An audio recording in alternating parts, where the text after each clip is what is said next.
एक बच्चा एक औरत को घूरते हुए जा रहा था। औरत क्या है, तेरी माँ की उम्र की हूं, बच्चा तो मैं भी अबू के लिए ही देख रहा हूं। फकीर, अल्लाह के नाम पर कुछ दे दे भाई। बंदा, आदमी, यार अभी तो खुद फाकों में हूं। फकीर, तो फिर साथ बैठ जा, दोनों मिलकर मांगते हैं। डॉक्टर, आपके दिमाग का एक हिस्सा सो चुका है मरीज, और दूसरा?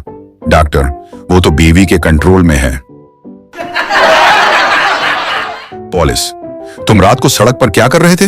बंदा, सर नींद नहीं आ रही थी, थोड़ी ठंडी फजा ले रहा था। पुलिस, अब थाने की फजा लो। फकीर, दुकान पर, अल्लाह के नाम पर दे बाबा। दुकानदार, भाई UBL इजी पैसा है? फकीर, नहीं भाई, सिर्फ जैज कैश है। सरदार ATM के पास खड़ा रस्सी बांध रहा था। दोस्त, ये क्या कर रहा है? सरदार, अंदर पैसे डाले थे, कहीं निकल न जाएं। बीवी गुस्से से, तुम्हें मेरी कसम है, सच बताओ कहां थे? शोहर, कसम तो खा ली, अब झूठ बोल भी नहीं सकता, चलो मारो। बीवी, तुम मुझसे सच्ची मोहब्बत करते हो? शौहर, हाँ। बीवी, सबूत दो।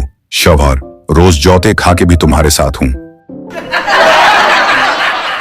मस्जिद में एक शख्स दुआ कर रहा था, या रब मेरे कारोबार में बरकत दे। पठान बोला, कोई भी आमीन ना कहे, फिर सब के सब मर जाओगे, ये साला कफन बीचता है। मक्खी गंजे के सर पर जा बैठी दूसरी मक्खी ने कहा, वाह क्या घर मिला है तुझे। पहली मक्खी बोली, नहीं, अभी तो सिर्फ पलाट खरीदा है।